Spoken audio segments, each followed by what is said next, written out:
Bien, saludos a todos, bienvenidos al canal La Congregación. Estamos iniciando el estudio sobre Teología Sistemática 2. Esto es parte de Escatología General, el tiempo de los gentiles. Y el propósito de esta charla es tener un poco más claro el ámbito escatológico, sobre todo con el tiempo de los gentiles. Ha habido problema para la interpretación bíblica y profética en el tiempo de los gentiles. Hace unos días atrás estuve en un foro debate con un muchacho cristiano, ¿no es cierto?, hermano en la fe, que asimilaba un concepto un poco extraño en el Nuevo Testamento sobre el tiempo de los gentiles, y descartaba el concepto del periodo de los gentiles, sino que colocaba Israel como el propósito de todas las cosas, y ahora éramos llamados a ser israelitas, ¿sí? Que la salvación venía por Israel y era a través de, ahora el gentil pasaba a ser israelita, y ese era el concepto. Habían dos textos ahí que él interpretaba, los vamos a ver en esta charla, pero primero vamos a ligarnos antes de la controversia, vamos a ligarnos al tema, que es el tiempo, la historia de los gentiles y las profecías de los gentiles en las Escrituras. Así que mis hermanos, con Biblia en mano para poder seguirme el ritmo. Si por ahí hablo un término demasiado complejo, usted me dice, mi hermano, ¿qué significa tal palabra? Y voy a tratar de utilizar un vocabulario bastante común y corriente para que usted no se le haga complicado y para que le pueda seguir el ritmo en esta charla. Mi nombre es Rodrigo Holguín, profe de Teología de la República de Chile. Saludos y bendiciones. Bien, los que me van a seguir en esta lección van a ver algunas preguntas que la van a poder responder acá en línea. Son 10 preguntas de esta lección. No va a ser necesario el test, ya que el test es un poco demasiado personal de recuerdo. Esto va a ser un poco más interactivo y el test lo van a responder acá. ¿Qué es lo que es la teología sistemática? Para los que no saben, es el estudio de las doctrinas bíblicas, de la salvación, expiación, sustitución, redención, reconciliación, propiciación, justificación, elección, predestinación, generación, la conversión, el arrepentimiento. Entonces todo esto hace todo lo que son las doctrinas, incluyendo la doctrina acerca de la iglesia, sus ministerios, propósito, comisión, culto, organización, ordenanzas. Incluye también el estudio de las profecías bíblicas, principalmente como el arrebatamiento de la iglesia, tribulación, segunda venida de Jesucristo, el reino milenial, los juicios finales y el estado eterno. Eso es teología sistemática, es tocar por tema, ¿sí? Y sistemáticamente se va abordando cada uno de estos puntos de las Escrituras. Es un estudio minucioso de las Escrituras. Vamos a ver un poco, como esto, siempre uno tiene que tomar una escuela como base. Tomamos a Louis Sperry Chafer, es el teólogo, y vamos a ver un poquito del que nos escribe, que nos cuenta acerca de los gentiles para después analizarlo con respecto a las Escrituras. Siempre tenemos que tener un punto de partida. Uno no sabe teología. Siempre hay diferentes escuelas. Uno tiene que abordar una u otra escuela indefectiblemente. Lo que nos queda a nosotros hacer el trabajo si la escuela está correcta, si el teólogo, el escritor está correcto. Todavía no hay escuelas diferenciadas, siempre han habido escuelas generalizadas, y yo creo que es muy práctico abordarlo así, ya que uno puede abordar una u otra escuela, y como uno ya tiene una visión bíblica más amplia, lo que hace es simplemente decir, ok, está de acuerdo en esto, y en esto está equivocado por esto y esto. Entonces uno va haciendo una corrección más organizada. Pero indefectiblemente tenemos que abordar una u otra escuela, y aunque tengamos un estudio diferenciado, que sea una aceptación, uno tiene que verse en el trabajo, en estudiar todas las escuelas. Es nuestro trabajo para saber qué piensan otras personas y qué creen otras posturas. Es el propósito de la teología, formarnos en todas las ramas y en todos los pensamientos sobre determinados puntos. Por ejemplo, hay gente que en la salvación cree que se pierde, cree que no se pierde. En escatología, como es un tema un poco no tan claro en la Biblia, sino que está como fraccionado, el trabajo de los escatólogos es armar todo el cronograma junto con los teólogos y tener una visión bien amplia de qué es lo que va a ocurrir. Los que me vayan a seguir en esta primera intervención y los que quieran participar con la lectura de la Biblia, puedo ir tomando 1 Corintios 10:32 para lo que vamos a ver. Primer punto, Los gentiles, el programa de Dios. Vamos a ver las primeras profecías acerca de los gentiles en esta lección. Vamos a ver el tiempo de los gentiles en el área profética. Y posteriormente vamos a entrar a la serie de preguntas. No es larga, es bastante sencilla y rápida esta área de los gentiles. Hago una pausa, por si no he entendido nada, antes de dar inicio a cualquier pregunta, comentario o consulta sobre la lección que vamos a empezar a dictar. A las personas que tengan, cuando entren al canal y lo encuentran en silencio, la recomendación es la siguiente: apagan el canal, cuentan hasta 10 en forma lenta y vuelven a prender al canal. Si hay alguien hablando, va a aparecer. Si no hay nadie hablando, va a seguir en silencio y participan ahí sin problemas en preguntas. Bien, los gentiles en el programa de Dios. En la historia de la profecía y las escrituras se pueden observar tres grandes divisiones. Vamos a ver estas tres divisiones de la humanidad que las expresa un simple pasaje. Primera de Corintios capítulo 10, versículo 32. Quienes tengan Biblia y me vayan a acompañar, Primera de Corintios capítulo 10, versículo 32. No seáis tropiezos ni a judíos, ni a gentiles, ni a la iglesia de Dios. No seáis tropiezos ni a judíos, ni a gentiles, ni a la iglesia de Dios. Aparentemente, vamos a encontrar que se encuentran tres divisiones en las escrituras: judíos, gentiles e iglesia de Dios.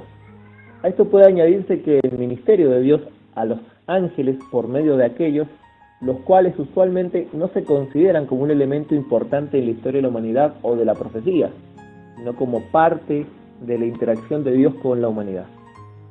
El contraste y el propósito de Dios para Israel como medio privado de revelación divina, como trato especial o canal por el medio el cual Cristo vendría. Las profecías es el anuncio de todo el Antiguo Testamento apuntando a Jesucristo. Su propósito era para la iglesia, de revelar en su forma suprema la gracia. El propósito de Dios para los gentiles parece estar relacionado con la demostración de su soberanía y de su omnipotencia. ¿Qué es la soberanía? Palabra complicada. Es el aspecto soberano que Dios hace lo que quiere. Un soberano hace lo que quiere y como quiere. Ese es el aspecto de soberanía. La omnipotencia es el aspecto de Dios que todo lo puede hacer. Dios todo lo puede. Esas son las dos definiciones de palabras para ir empleando un poco su vocabulario. Vamos a ver algunas partes de la primera profecía acerca de los gentiles. En un sentido, la profecía comenzó en el huerto de Edén, puesto que los gentiles participaron en cierto sentido del propósito de Dios en la salvación. En los comienzos del Génesis se profetizó acerca del diluvio de los tiempos de Noé, que arrasó la raza humana, salvó a Noé y su familia. Del mismo modo, la historia registra el juicio de Dios sobre los gentiles en el tiempo de la Torre de Babel. Vámonos a Génesis, capítulo 11, versículos 1 al 9. Para los que no están acostumbrados a las escrituras o a estos pasajes, es importante entender un poco este lineamiento. Vamos siguiendo una línea de pensamientos desde el Génesis adelante. Así que les repito el texto, es Génesis capítulo 11, versículos 1 al 9 y leemos. Dice así: Tenía entonces toda la tierra una sola lengua y una misma palabra. Y aconteció que cuando salieron del oriente hallaron una llanura en la tierra de Sinaí y se estableció allí y se dijeron unos a otros: Vamos, hagamos ladrillos, cosámoslos con fuego. Y les sirvió de ladrillo en lugar de piedra y el asfalto en lugar de mezcla. Acá vemos en el versículo 3 un avance, una evolución, ¿sí? Un desarrollo. No me gusta la palabra evolución, me gusta usar la palabra desarrollo. Un desarrollo en la tecnología de las construcciones, ¿sí? En vez de la construcción hubo un desarrollo, cambiaron elementos más blandos y más difíciles de organizar como las piedras a ladrillo y ahí yendo una estructura. Vamos al 4. Y dijeron: Vamos, edifiquemos una ciudad, una torre, cuya cúspide llegue hasta el cielo, y hallemos un nombre. Y fueron y esparcieron sobre toda la faz de la tierra. Descendió Jehová para ver la ciudad y la torre que edificaban los hijos de los hombres. Dijo Jehová: He aquí el pueblo es uno. Este concepto de uno es un concepto de unidad. Es un hebraísmo que se maneja mucho en el Antiguo Testamento. Este concepto de uno es ejad, ¿sí? Ejad en hebreo significa propiamente uno, cada uno, ciento por docenas, es decir, como un par habla de uno solo. Este concepto de ejad también está manejado con Dios, que son uno, el concepto de unidad, ¿no? El concepto de ejad. Y aquí el pueblo es uno, y todos estos tienen un solo lenguaje, han comenzado la obra, y nada les hará desistir de lo que han pensado hacer. Versículo 6. 11:7. Ahora pues descendamos, confundamos allí su lengua, para que ninguno entienda el hablar de su compañero. Así los esparció Jehová allí sobre las tierras, sobre la faz de la tierra, y ellos dijeron edificar la ciudad. Por esto fue llamado el nombre de ella Babel, porque allí confundió Jehová el lenguaje de toda la tierra, desde allí los esparció sobre la faz de la tierra. Veamos qué significa en el hebraísmo la palabra Babel. La palabra Babel, que se translitera, significa confusión. Babel significa confusión en la traducción. No está traducido Babel en nuestra Biblia Reina Valera, está transliterado. ¿Qué es una transliteración? Tomar el nombre hebreo y transliterarlo al español. Babel no es una traducción, es la palabra original en hebreo, Babel, que significa confusión. Vamos con la lección. Sin embargo, al comenzar Génesis capítulo 12, se divide la raza humana en dos clases cuando Dios comienza a introducir la simiente prometida. Veamos en el capítulo 12, vamos a encontrar a Abraham, Isaac y Jacob, tres personajes claves dentro de la era de los patriarcas. Abraham, el primero de los patriarcas bíblicos. Patriarca es una palabra que la Biblia usa para definir a un padre de las primeras tribus de Israel. No existen los abramitas, pero sí se considera el primer patriarca, padre de después del arca, padre después del arca, patriarca. La palabra patriarca también está padre de una tribu y tiene algunas acepciones. Patriarca, aunque no es una palabra muy bíblicamente que digamos, es una palabra, no es una definición técnica que se le da, padres de las tribus de Israel. Entonces vamos a encontrar a tres personajes. Hagamos un breve repaso. Génesis capítulo 11, la división de una sola lengua en Babel. Desde Babel vamos a encontrar, ¿no es cierto?, hasta... ¿por qué se quería hacer la Torre de Babel? Agrego un poco. Porque Babel representa el lugar donde la humanidad quería huir del juicio de Dios. Si hay algo que a la humanidad le gusta hacer es huir del juicio y la responsabilidad. La Torre de Babel simplemente planteaba el objetivo de hacer una gran torre para la próxima inundación, que no pase nada. Ya conocían a este Dios que inundaba todas las cosas, por lo tanto habían decidido hacer una gran torre para escapar de los futuros juicios. Ese es el propósito, ¿sí? Entonces Dios no le permitió. ¿Por qué Dios no les quiso hacer? O sea, por ese absurdo, Dios podría haber enviado suficientemente agua, pero claro, la humanidad no conocía lo que Dios había acordado con Noé, que no iba a inundar más la tierra con agua, pero la gente se quedó con esa idea de que iban a ser inundados y para la próxima inundación hagamos una torre. El objetivo de confundir las lenguas no es evitar la edificación de la torre, eso parece a primera intención. El objetivo de la confusión de las lenguas es la dispersión de la raza humana. Entonces cada grupo étnico se va a empezar a ubicar por la misma lengua.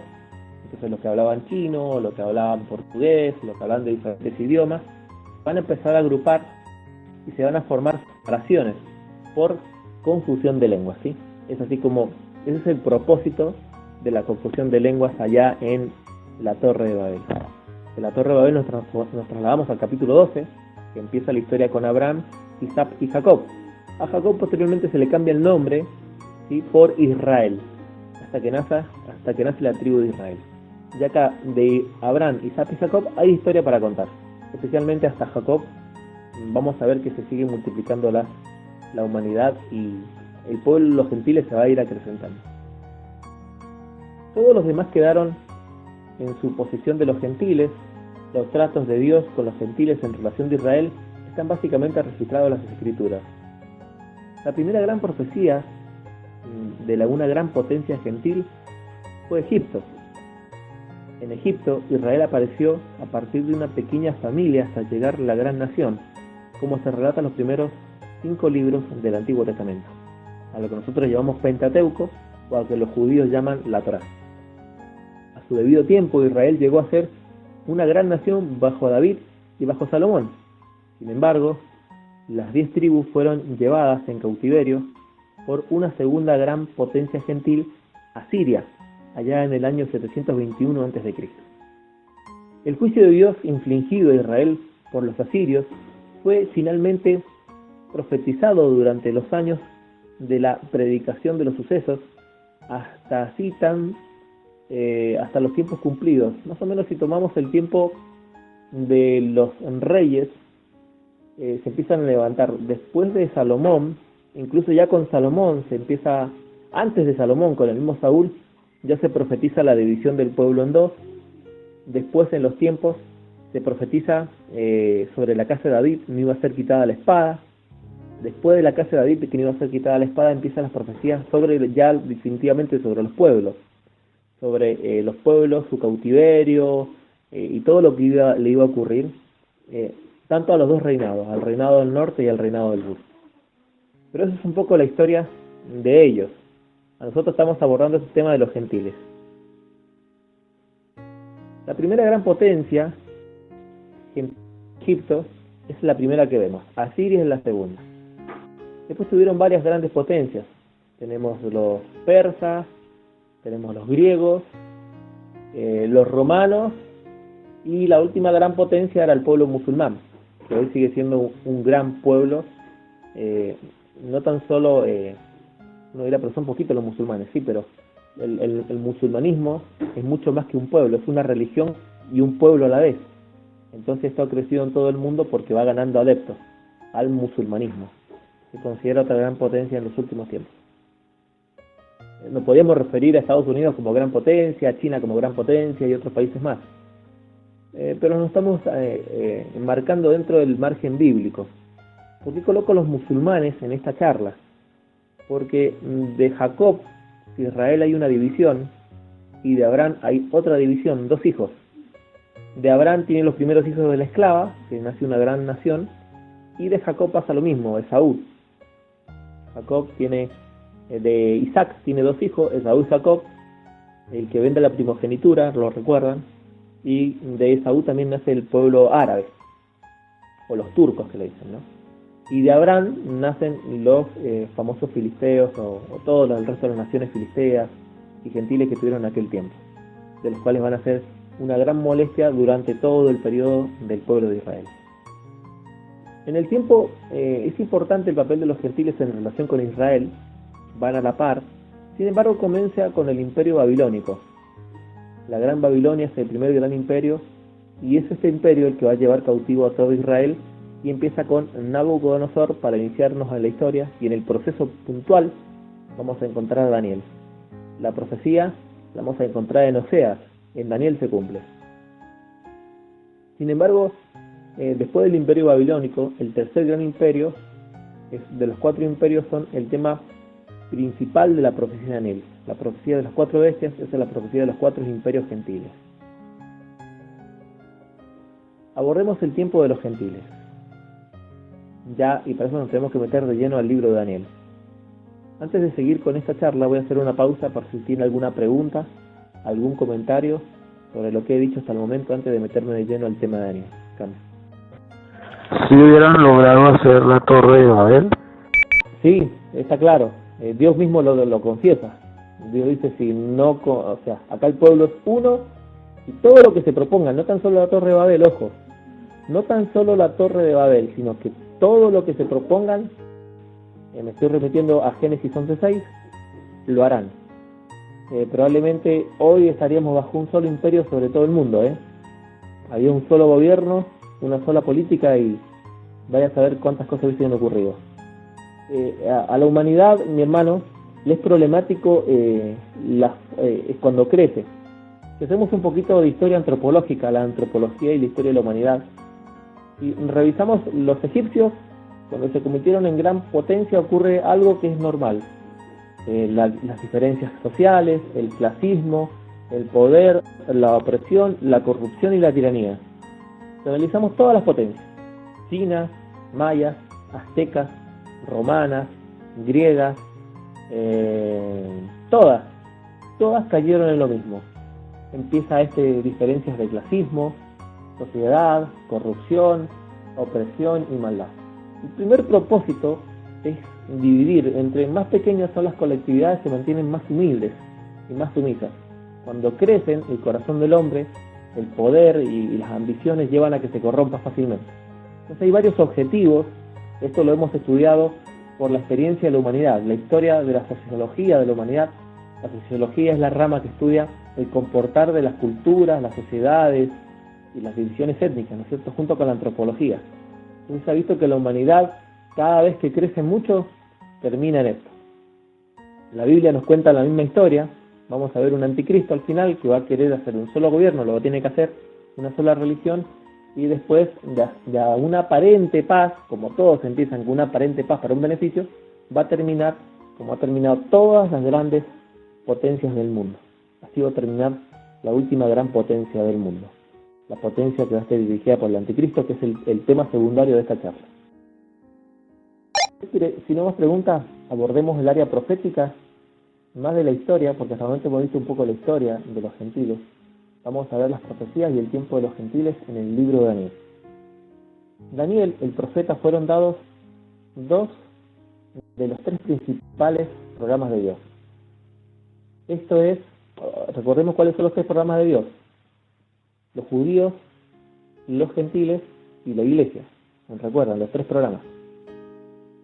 La base, abordamos el primer texto, es Corintios, capítulo 10, primera carta a los Corintios, capítulo 10, versículo 32. Para los que quieran revisar los 3 grandes programas de Dios sobre toda la humanidad.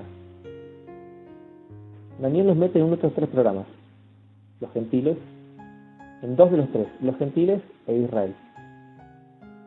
El programa de Dios para los gentiles es una de las series de revelaciones divinas que comenzaron con el sueño de Nabucodonosor en Daniel capítulo 2. ¿Recuerdan? En el capítulo 2 de Daniel tiene un sueño que es una gran imagen con las diferentes partes: oro, plata, bronce, hierro, y el final termina hierro mezclado con barro, los pies, con los dedos. Y recordamos que ahí empieza a formar, en este periodo, si lo recordamos, la imagen empieza con gentiles. El oro es el reino de Nabucodonosor, empieza con gentiles y termina con gentiles. Dios reveló los 4 grandes imperios que comenzaron con Babilonia, que dominarían sobre Israel como característica de los periodos de los gentiles. Esto se oye en una gran imagen, en el capítulo 2. La cabeza de oro representaba a Babilonia, la parte superior del cuerpo de plata representa el imperio de los persas, la parte baja del cuerpo de bronce representa a los griegos, dirigido por Alejandro Magno, si no me equivoco. Las piernas y pies de hierro al imperio romano. Y esta verdad está reforzada por Daniel capítulo 7. El capítulo 7 aborda el mismo punto, que es la repetición de los sueños, pero con una explicación más detallada, no tan generalizada. Mientras el capítulo 2 nos da grandes rasgos, el capítulo 7 nos da los pequeños matices, o los pequeños detalles de cada una de estas bestias o de estos imperios. De las 4 bestias representan los mismos 4 imperios. Daniel alcanza a ver un segundo imperio, los medo-persas, que conquistó en Babilonia en el año 539 a.C. ¿Cómo se encuentra resaltado también en Daniel capítulo 5? 2 años después del imperio griego, dirigido por Alejandro el Grande. Conquistó los restos de los imperios medo-persas. Luego, el segundo siglo antes de Cristo, empezó a crecer el poder de los imperios romanos hasta llegar a ser el imperio más grande e influyente en todos los tiempos. Eso se refiere al periodo de los 4 imperios, que comienza con Babilonia como el tiempo de los gentiles. Para eso nos vamos a ir a Lucas, capítulo 21, versículo 24. Lucas, el tercer evangelio, capítulo 21, versículos 24 en adelante. Si alguien lo quiere leer, doy una pausa para quien quiera leer Lucas. Y caerán a filo de espada y serán llevados cautivos a todas las naciones, y Jerusalén será habitada por los gentiles hasta que los tiempos de los gentiles se cumplan. Recuerdan, esta profecía está cumplida, tomada en varias partes de las Escrituras. Entonces, esto está colocado en varias profecías. Daniel, Lamentaciones, Isaías. Hay varios textos que no hablan de esto, pero nadie más puntual que Daniel y 9:27. Daniel 9:27, especialmente más que nada el 26 que el 27. Daniel 9:26 es más puntual en este periodo, ¿no? Daniel 9:26. Vamos a recorrer Daniel 9:26 para entender que esto ya es profecía cumplida. Estos versículos son profecías cumplidas. Daniel 9:26. En Daniel 9:26, después de la semana 62, se le quita la vida al Mesías. Cristo hace en la inauguración en la semana 70 de Daniel y deja congelada la semana 70 y el tiempo de las 70 semanas congeladas en 0,0000. Mas no por sí, ¿qué significa? No se le quita la vida por sí. El pueblo de un príncipe que ha de venir destruirá la ciudad del santuario. ¿A quién se le acredita legalmente la muerte de Jesucristo? El ámbito legal de la muerte de Jesucristo es a los romanos, ¿sí? Con el César a la cabeza de él. Entonces, la oficialización, uno diría, pero los judíos pidieron, claro, los judíos pidieron, pero quienes ejecutaron fueron los romanos. O sea, no podía ejecutar nadie la muerte de Jesucristo si no era el imperio que estaba de momento. Entonces tenemos al César a la cabeza. Entonces, en el versículo 26 se coloca al César, que es el que le quita la vida a Jesucristo. Claro, uno diría que no fue en el César, pero claro, fue el gobierno del César. Y el pueblo de este mismo príncipe que ha de venir destruirá la ciudad y el santuario. Recuerden, el pueblo de un príncipe que ha de venir destruirá la ciudad y el santuario. Todo esto, observen que el tiempo está congelado, y esta es la base porque se dice que el tiempo está congelado. ¿Cuándo se destruye la ciudad del santuario? En el año 70. Esto es por el emperador Tito, si no me equivoco.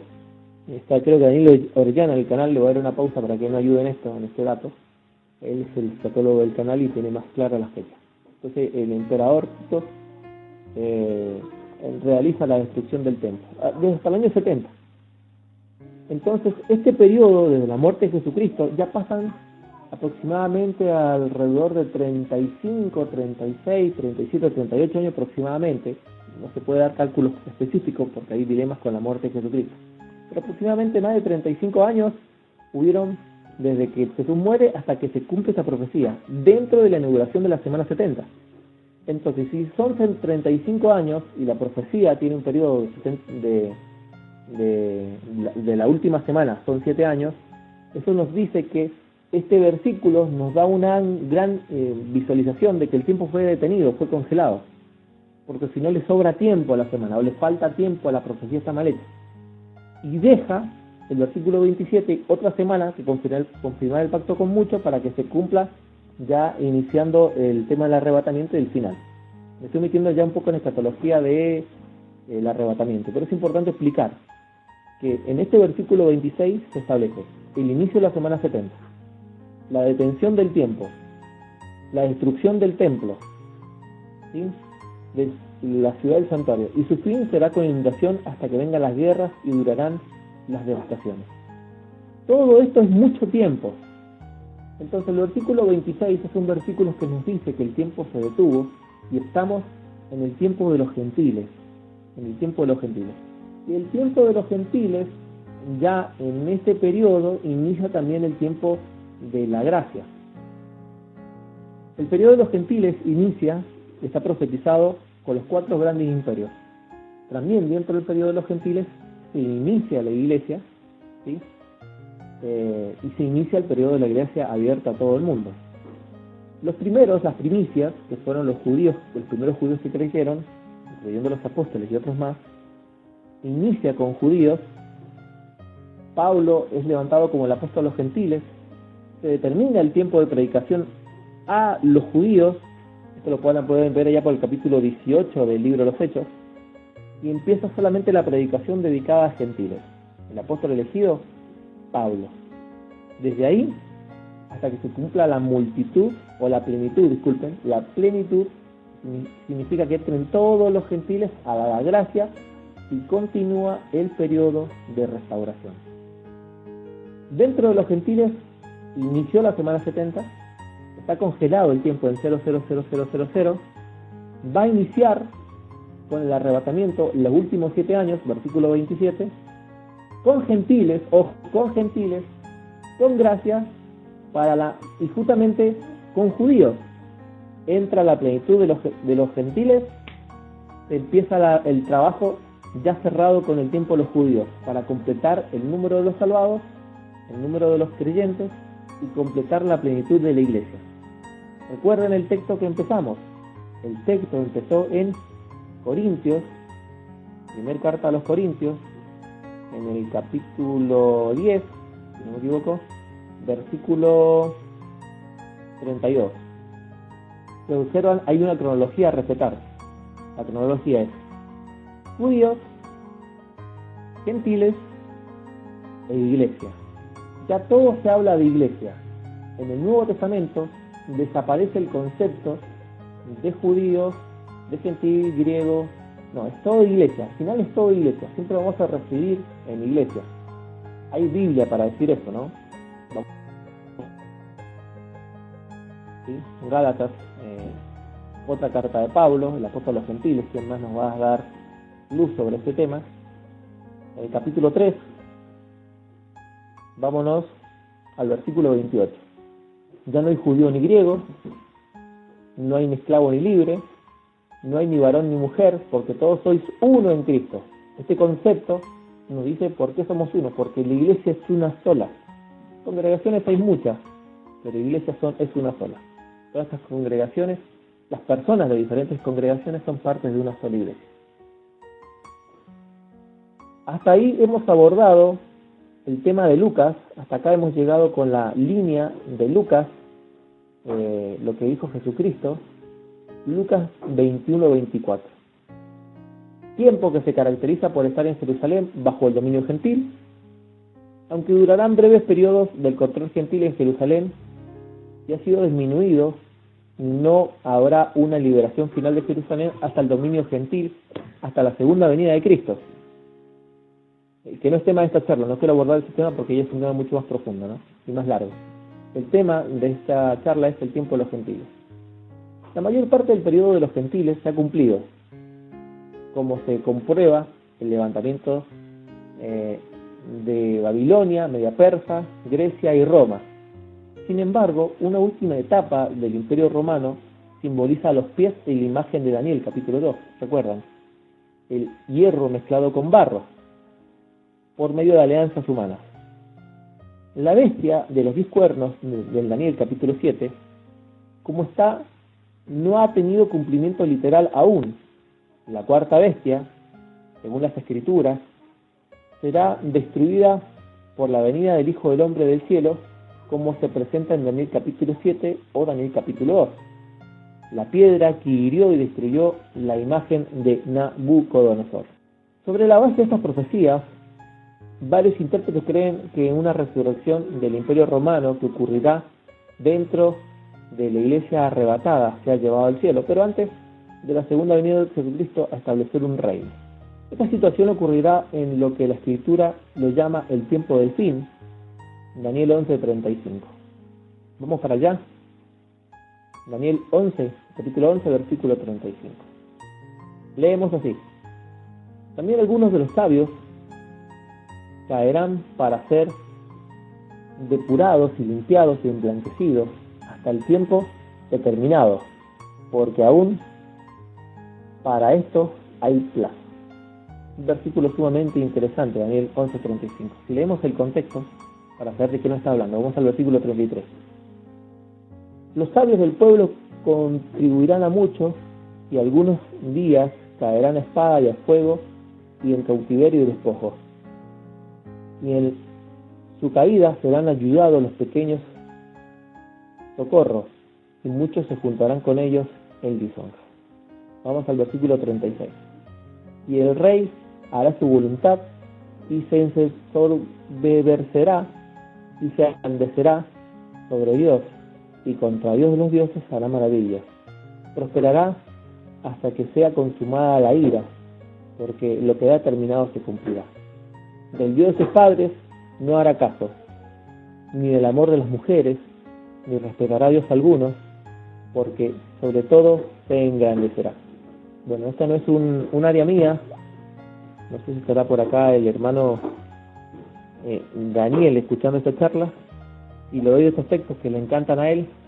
Daniel, capítulo 11, versículos 33 al 37.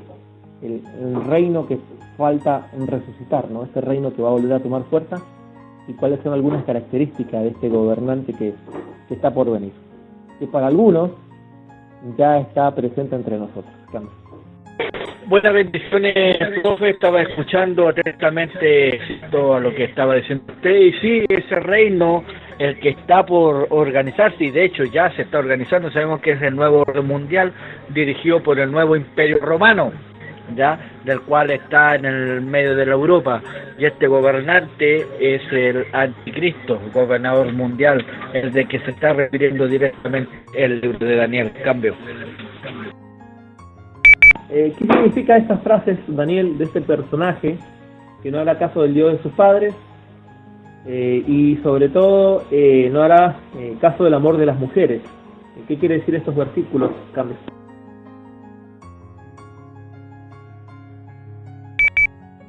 Bueno, hay muchos que dicen que el amor de, o sea, no hará caso del Dios de sus padres, da indicio de que este hombre solamente podría ser judío, ya hablando, o sea, el anticristo es el judío, porque dice el amor, o sea, el Dios de sus padres no da caso. ¿Y cuál es el Dios de sus padres? Es el cierto judío. Otros dicen que puede ser el Dios de sus padres no hará caso, puede ser musulmán, que no puede ser Alá, al Dios de sus padres no hará caso a Alá. Pero honestamente sabemos que los judíos con el Islam tienen choque, y en realidad este hombre cierto no musulmán, sino que viene desde la rama de los judíos. Ahora, el amor de la mujer no hará caso, se da a entender que este hombre es homosexual, profesor. Es un hombre homosexual. Hoy vivimos en un mundo del espíritu de la homosexualidad que está reinando en este mundo. Varios países, ¿cierto?, han formalizado y han autorizado el matrimonio entre hombre, ¿cierto?, y mujer con mujer. Este espíritu es el que tiene el anticristo. Muchos dicen también de que es no un homosexual, sino que el amor de la mujer no hará caso, por las razones que no tendrá tiempo para darse enamorío, ya que el tiempo que tiene es muy corto, y lo que más a él le interesa es gobernar este mundo y tratar de quitar ciertos cristianos, de ganar más posibilidades, cierto, en esta tierra. Son hipótesis que se están trabajando, pero directamente este hombre, dice la Biblia, amor de mujeres no es caso, y directamente es homosexual. Cambio. Resumo las características del personaje: egocéntrico, autoidólatra, ateo y homosexual. Algunas características que hoy están abundando en la sociedad moderna. Gracias, Daniel, por tu aporte. Son siempre muy importantes en esta área. Y será su factor dominante en la historia del mundo y en la profecía en su relación con el periodo que desemboca hasta su segunda venida. Siguiendo con la consumación del tiempo de los gentiles en la segunda venida de Cristo a la tierra, los gentiles se salven en la tierra durante el reino milenial gozarán también de la bendición especial de Dios, como vemos en el estudio posterior. Ya es el tema del reino milenial que acá está tocado bastante en el canal. El bosquejo bíblico de la profecía acerca de los tiempos de los gentiles, tomando como todo, es el bosquejo de la historia del mundo, lo cual explica muchos sucesos pasados y da cierto matiz al futuro. Las condiciones mundiales de hoy están en línea con todo lo que la Biblia ha profetizado. Parece indicar que el acercamiento acelerado hacia la consumación de los tiempos y su próxima llegada al fin. Parece que el arrebatamiento de la iglesia incluirá los sucesos relacionados con el tiempo de la segunda venida y restablecer un reino milenial. La dispensación actual no parece avanzar hacia el cumplimiento de la profecía, sobre los gentiles parecen no estar en una perspectiva programada a los gentiles pensando en el tiempo del Antiguo Testamento, pero en base a lo que se arroja en los últimos tiempos, las noticias, se ha acelerado de golpe. Es como si la humanidad hubiese sido suspendida, el tiempo de las 70 semanas hubiese sido suspendido y el arrebatamiento daría inicio a la última semana. Sin embargo, las tendencias en el desarrollo del mundo actual parecen estar trazando las líneas para la preparación del escenario y la venida del fin, con implicación de que la edad actual se acerca al fin. El cumplimiento de la profecía está cerca para los gentiles, para el cumplimiento de todas ellas, y empezar con el periodo de los judíos. Para hablar de un solo tema, la iglesia y nada más que la iglesia. El trato de los judíos no es que Dios va a desechar la iglesia para empezar nuevamente con los judíos. El tema no vuelve atrás, el tema es seguir hacia adelante. Es para los judíos hacerlos parte de la iglesia. Ese es el concepto claro. En consecuencia, el estudio de la profecía acerca de los gentiles es un aspecto importante del programa profético. Nos proporciona muchas luces de comprender a Dios, qué está haciendo actualmente y cuál es el propósito que quiere cumplir en su futuro. Acá hay algunas preguntas, son 10 preguntas muy prácticas que voy a hacer y ustedes si quieren las pueden responder acá en línea. Pregunta número 1. Explicar cómo los gentiles son una de las 3 divisiones importantes de la humanidad en el presente. ¿Por qué los gentiles son una de las 3 divisiones importantes de la humanidad en el presente? Otro paso que tiene que hacer en esta lección es hacer un resumen de la historia de los gentiles antes de Abraham. Se va a encontrar desde los versículos que hemos leído, puede repasar el audio, antes de Abraham. ¿Cuáles son los 2 primeros imperios y cómo se relacionan cada uno con la historia de Israel? Los 2 primeros grandes imperios. ¿Cuáles fueron los grandes programas revelados por Dios a Daniel? Nombrar 4 imperios revelados a Daniel como el bosquejo de la historia de la mundial gentil. ¿Qué son los tiempos de los gentiles y cómo los discierne Cristo en Lucas 21-24? Según Daniel, ¿cuándo termina el tiempo de los gentiles? ¿Qué se promete a los gentiles después de la segunda venida de Cristo a la tierra? ¿Cómo se relaciona la era actual con Dios en el tiempo de los gentiles? ¿Podemos esperar un cumplimiento futuro de la última etapa del tiempo de los gentiles? Ahí están las 10 preguntas que usted debe responder. Son simples, sencillas. Esta pregunta tiene el objetivo de repasar toda esta lección. El material y las preguntas van a ser subidas al Face para que usted pueda hacer el ejercicio y pueda aprender así sistemáticamente esta lección, y no simplemente que la escuche, sino que usted la repase. En los próximos minutos voy a subir este material al Face de Teología Avanzada, junto con las preguntas al final para que usted las pueda responder. Y los que no puedan acceder, simplemente repasa las preguntas y las contesta con el audio. Hago una pausa para cualquier pregunta, consulta y comentario, antes de meternos en la última parte del tema de controversia, es Israel, el olivo de Dios, también. Bueno, el material ha sido subido, el material está simplificado, no está extendido, porque hay muchas cosas que se dicen acá que no están en este material, pero para que usted pueda responder las preguntas están en el material. Ya está subido en el Face de Teología Avanzada, tiene que acceder, ingresa, lo lee y responde las preguntas. Obviamente es para conocimiento propio, eso se le llama capacitación semiformal. Hago otra pausa si usted tiene alguna otra pregunta. Si no es así, abordo el tema de la controversia. ¿Tenemos que ser israelitas para ser salvos y ser parte de la iglesia también? Los bendiga, hermanos. No escuché mucho porque ando trabajando, pero creo que están hablando de todo esto de las profecías y eso, pero no sé si puedo hacer cualquier pregunta, claro, referente casi a eso. cambio. Pregunte, mi amigo, pregunte, y saludos a toda la gente de la congregación. Cambio. Hay una parte en la Biblia que dice que cuando el hombre diga paz y seguridad, sobrevendrá el fin. ¿A qué se refiere con esto? ¿Qué cambio? ¿O en qué tiempo es eso que pasará? ¿Es en este tiempo o no? Cambio. A eso se le llama a algunos el fin del periodo de los gentiles para iniciar el inicio de los periodos de los judíos.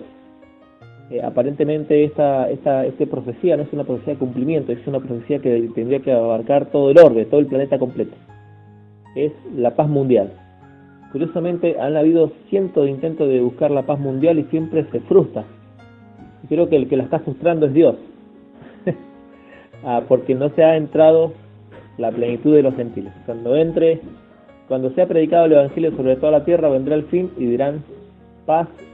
Cuando digan paz, será el fin. Entonces creo que hay un cumplimiento profético. Esto está la mayor parte de ellos en Mateo 24, Lucas, capítulo 12, capítulo 21, entre otros capítulos más. Cambio.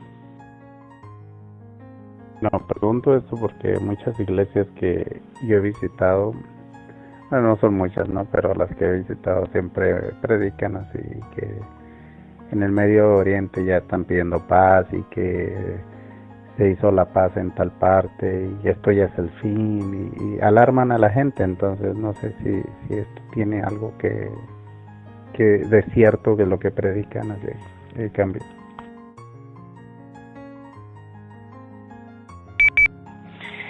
Bueno, yo le puedo decir con antemano, mi amigo, que hay dos cosas con lo que yo entiendo con respecto a ese pasaje. Uno, que hay un mundo de incertidumbre que espera esa paz, y esa paz no ha de llegar hasta que no haya regresado el príncipe de paz. Cuando la gente más espera esa paz, vienen más calamidades. Pero va a llegar una época, por supuesto. Yo soy de las personas que son pre-tribulacionistas, esa es la doctrina en la que yo creo. Cuando la iglesia haya sido arrebatada, va a venir el anticristo y va a generar aquí un ambiente de paz y de prosperidad para el mundo. En el medio de ese ambiente se va a hacer reconocer él por su verdadera naturaleza cuando él pida oración, y ahí va a venir un gran momento de tribulación. Luego de eso va a venir la verdadera paz. O sea que va a haber una paz falsa cuando la gente diga que viene paz y viene paz, o que viven en paz. La verdadera paz no ha llegado, porque va a haber una gran tribulación antes de que esa verdadera paz regrese. Cambio. Que son los 3 años y medio que menciona la Biblia, de paz, de tranquilidad, y los otros 3 años y medio de tribulación.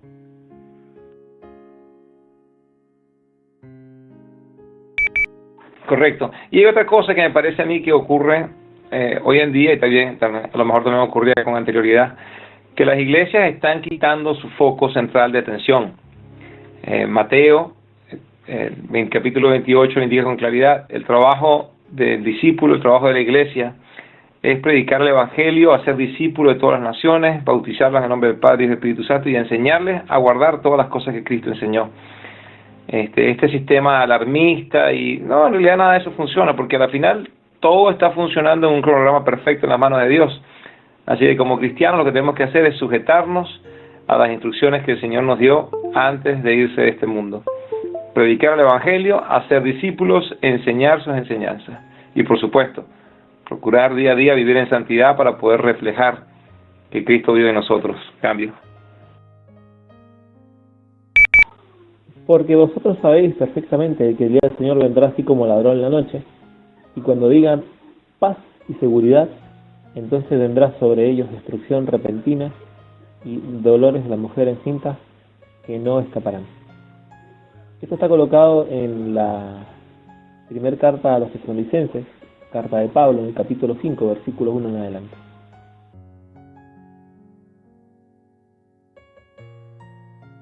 La primera carta a los Tesalonicenses es una carta a gentiles.